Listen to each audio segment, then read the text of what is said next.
Demokrasi berdasarkan Undang-Undang Dasar NRI tahun 1945. A. Periodisasi pemberlakuan konstitusi di Indonesia. 1. Undang-Undang Dasar 1945, 18 Agustus 1945 sampai 27 Desember 1949. Pada periode 18 Agustus 1945 sampai 27 Desember 1949, belum semua indikator demokrasi terpenuhi. Hal ini dikarenakan di awal kemerdekaan Indonesia menghadapi banyak rintangan, mulai dari upaya Belanda yang ingin menguasai Indonesia, perekonomian yang terseok-seok, perbedaan ideologi yang menyebabkan pemberontakan, dan banyak hal lainnya. Pemerintah Indonesia memusatkan perhatiannya pada upaya untuk mempertahankan kemerdekaan dan menjaga kedaulatan negara. Pada periode ini telah diletakkan hal-hal mendasar bagi perkembangan demokrasi di Indonesia untuk masa selanjutnya sebagai berikut. A. Pemberian hak-hak politik secara menyeluruh. Para pembentuk negara sejak semula mempunyai komitmen besar terhadap demokrasi. Begitu Indonesia menyatakan kemerdekaan dari pemerintah kolonial Belanda, semua warga negara yang dianggap dewasa punya hak politik sama, tanpa diskriminasi ras, agama, suku, dan kedaerahan. Yang B. Kekuasaan presiden dibatasi. Presiden yang secara konstitusional ada kemungkinan untuk menjadi diktator. Kekuasaannya dibatasi Komite Nasional Indonesia Pusat atau KNIP yang dibentuk menggantikan parlemen. C. Lahirnya partai politik. Dengan maklumat wakil presiden, maka dimungkinkan terbentuk sejumlah partai politik. Pembentukan sejumlah partai politik ini kemudian menjadi peletak dasar sistem kepartaian di Indonesia untuk masa-masa selanjutnya dalam sejarah kehidupan politik Indonesia. Lalu yang kedua, Undang-Undang RIS 27 Desember 1949 sampai 17 Agustus 1950. Republik Indonesia Serikat terjadi pada kurun waktu 27 Desember 1949 sampai 17 Agustus 1950. Republik Indonesia Serikat atau RIS terbentuk pada tanggal 27 Desember 1949 sebagai kesepakatan dalam Konferensi Meja Bundar antara Republik Indonesia, Buitenkomsvoer Federal Overleg BFO, dan Belanda. Kesepakatan ini disaksikan oleh United Nations Commission for Indonesia atau UNCE sebagai perwakilan dari PBB. RIS dikepalai oleh Presiden Soekarno dan Perdana Menteri Muhammad Hatta. Perubahan bentuk negara dari negara kesatuan menjadi negara serikat mengharuskan adanya penggantian Undang-Undang Dasar. Oleh karena itu, disusunlah naskah UUD Republik Indonesia Serikat. Rancangan undang-undang tersebut dibuat oleh delegasi RI dan delegasi BFO pada konferensi Meja Bundar. Setelah kedua belah pihak menyetujui rancangan tersebut, maka mulai tanggal 27 Desember 1949 diberlakukan suatu undang-undang dasar yang diberi nama Konstitusi Republik Indonesia Serikat. 3. Undang-Undang Dasar Sementara atau UUDS 17 Agustus 1950 sampai 5 Juli 1959. Apa kalian tahu mengapa Undang-Undang Dasar ini dinamakan sementara? Karena memang sifatnya hanya sementara, menunggu terpilihnya Dewan Konstituante hasil pemilihan umum yang akan menyusun konstitusi baru. Hal ini tertuang dalam Undang-Undang Nomor 7 Tahun 1950 tentang perubahan Konstitusi Sementara Republik Indonesia Serikat menjadi Undang-Undang Dasar Sementara Republik Indonesia, atau dikenal dengan UUDS 1950. Pada masa UUDS 1950, terjadi gejolak yang menyebabkan kondisi politik tidak stabil. Tercatat pada periode 1950 sampai 1959 terjadi 7 kali pergantian kabinet. Pada periode ini, Indonesia menganut demokrasi parlementer. Masa demokrasi parlementer adalah masa ketika pemerintah Indonesia mengguguskan Undang-Undang Dasar Sementara 1950 sebagai undang-undang negara dan sistem pemerintahan parlementer. Artinya, kabinet bertanggung jawab kepada parlemen DPR, bukan kepada presiden. Kabinet dipimpin oleh seorang Perdana Menteri. Sementara itu, presiden hanya berfungsi sebagai kepala negara saja. Masa demokratis parlementer disebut pula masa demokrasi liberal karena sistem politik dan ekonomi yang berlaku menggunakan prinsip-prinsip liberal. Masa ini berlangsung mulai tanggal 17 Agustus 1950 sampai 5 Juli 1959. Pada zaman demokrasi liberal parlementer ini, kabinet-kabinet yang mengelola pemerintahan sehari-hari tidak berumur panjang, karena di tengah jalan dijatuhkan oleh mosi tidak percaya partai-partai politik yang ada di parlemen DPR. B. Perubahan Undang-Undang Dasar Negara Republik Indonesia tahun 1945. 1. Latar belakang perubahan Undang-Undang Dasar Negara Republik Indonesia tahun 1945. Pada tanggal 21 Mei 1998, Presiden Soeharto menyatakan berhenti dari jabatan presiden setelah terjadi unjuk rasa besar-besaran yang dimotori oleh mahasiswa di Jakarta dan di daerah-daerah. Berhentinya Presiden Soeharto menjadi awal dimulainya era reformasi di tanah air. Era reformasi memberikan harapan besar bagi terjadinya perubahan menuju penyelenggaraan negara yang lebih demokratis, transparan, dan memiliki akuntabilitas tinggi serta terwujudnya good governance dan adanya kebebasan berpendapat. Semuanya itu diharapkan makin mendekatkan bangsa pada pencapaian tujuan nasional sebagaimana terdapat dalam pembukaan Undang-Undang Negara Republik Indonesia tahun 1945. 2. Proses perubahan Undang-Undang Dasar Negara Republik Indonesia tahun 1945.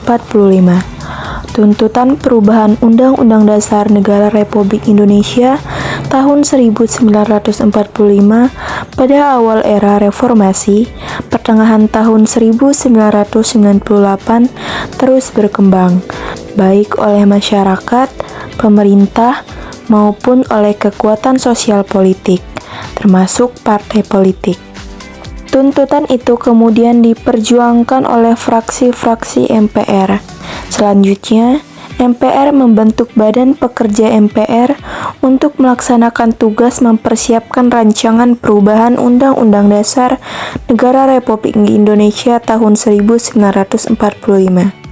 Panitia Ad Hoc 1 menyusun kesepakatan dasar berkaitan dengan perubahan Undang-Undang Dasar Negara Republik Indonesia tahun 1945. Adapun kesepakatan dasar yang dimaksud sebagai berikut. A. Tidak mengubah pembukaan UUD NRI tahun 1945. Pembukaan UUD NRI tahun 1945 membuat dasar filosofis dan dasar normatif yang mendasari seluruh pasal dalam UUD NRI tahun 1945.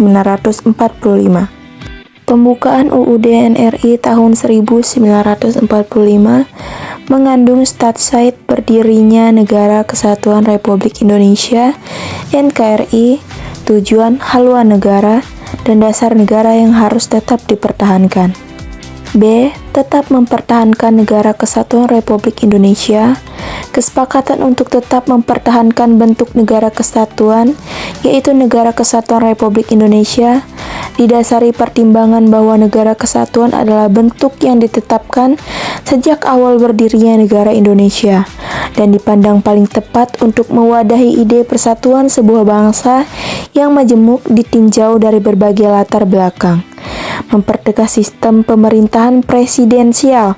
Kesepakatan dasar untuk mempertegas. C.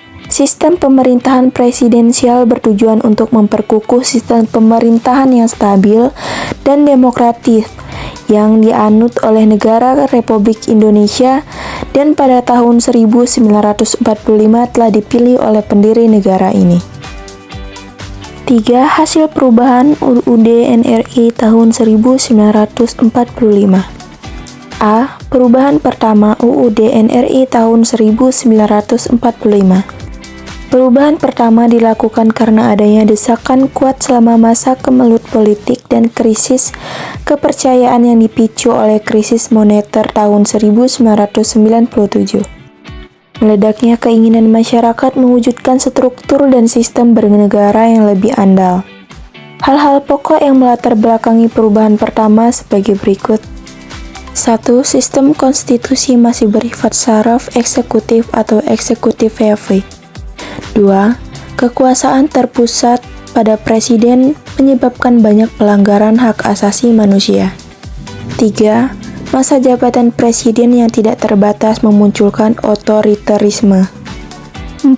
Tidak ada checks dan balances. 5. Membuat peraturan yang diskriminatif. 6. Mendelegasikan terlalu banyak aturan konstitusional ke level undang-undang. 7. Terdapat sejumlah pasal yang bermakna ganda atau multitafsir. 8. Terlalu banyak bergantung pada keinginan politis dan integritas politisi. B. Perubahan kedua Undang-Undang Dasar Negara Republik Indonesia tahun 1945. Perubahan kedua dilakukan karena beberapa pasal dinilai masih memiliki makna ganda atau multitafsir. Kekuasaan di beberapa lembaga seperti MPR juga masih terlalu besar, sehingga dinilai belum demokratis. Hal-hal yang melatar belakangi perubahan kedua sebagai berikut. 1. Sistem pemerintahan daerah yang masih bertumpu pada pusat, di mana daerah tidak mempunyai kekuasaan untuk melaksanakan demokrasi. 2. Adanya tuntutan atas fungsi pengawasan terhadap kekuasaan presiden melalui lembaga perwakilan. 3. Pertanyaan terhadap peran warga negara dalam bela negara. 4. Merebaknya kasus terkait hak asasi manusia. C. Perubahan ketiga Undang-Undang Dasar Negara Republik Indonesia tahun 1945. Perubahan ketiga dilatar belakangi oleh masih adanya kelemahan sistematika dan substansi Undang-Undang Dasar pasca perubahan sebagai berikut. 1. Inkonsistensi dalam penjabaran sejumlah pasal, seperti pasal wewenang, lembaga negara, dan kelanjuran sistem pemerintahan.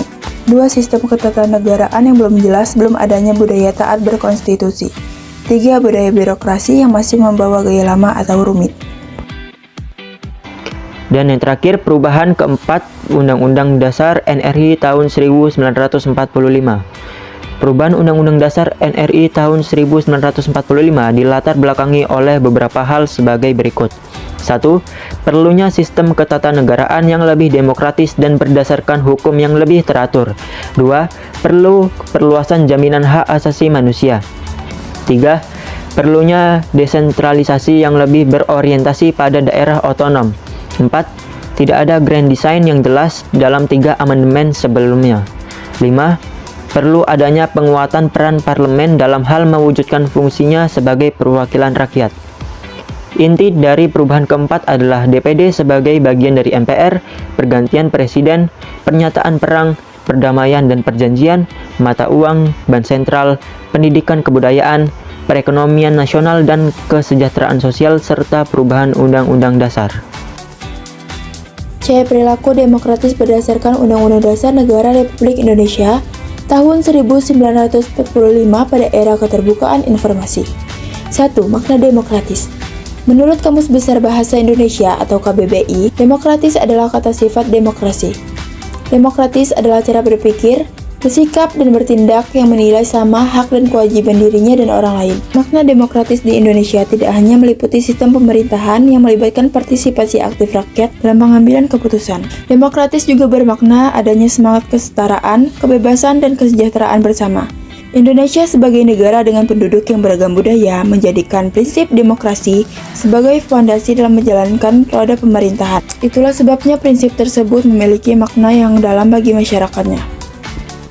Berikut beberapa aspek penting makna demokratis dalam kehidupan bermasyarakat di Indonesia, yaitu A. Adanya partisipasi masyarakat. B. Keadilan dan kesetaraan. C. Adanya kebebasan berpendapat. D. Proses pemilihan umum. E. Musyawarah untuk mencapai mufakat. F. Perlindungan hak minoritas.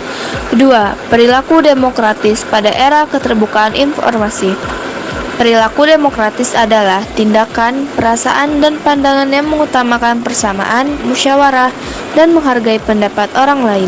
Sikap atau perilaku demokratis ini sebenarnya bisa kita mulai dari lingkup yang sederhana dan dengan melakukan tindakan kecil. Adapun contoh perilaku demokratis pada era keterbukaan di lingkungan keluarga, sekolah, masyarakat, maupun berbangsa dan bernegara sebagai berikut. A. Di lingkungan keluarga. 1. Menghargai pendapat dari anggota keluarga lainnya. 2. Mendengarkan dan menghormati pendapat dari setiap anggota keluarga. 3. Mendiskusikan tentang kebutuhan setiap anggota keluarga. B. Di lingkungan sekolah. 1. Mengikuti dan melakukan pemilihan pengurus OSIS sesuai tata tertib. 2. Ikut menentukan jadwal piket kelas dengan adil dan terbagi rata. 3. Menghormati perbedaan agama, suku, ras, dan budaya. C. Di lingkungan masyarakat. 1. Ikut aktif dalam kegiatan bersih-bersih lingkungan. 2. Memilih pengurus RT atau RW secara demokratis. 3. Menyelesaikan masalah dengan mengutamakan musyawarah.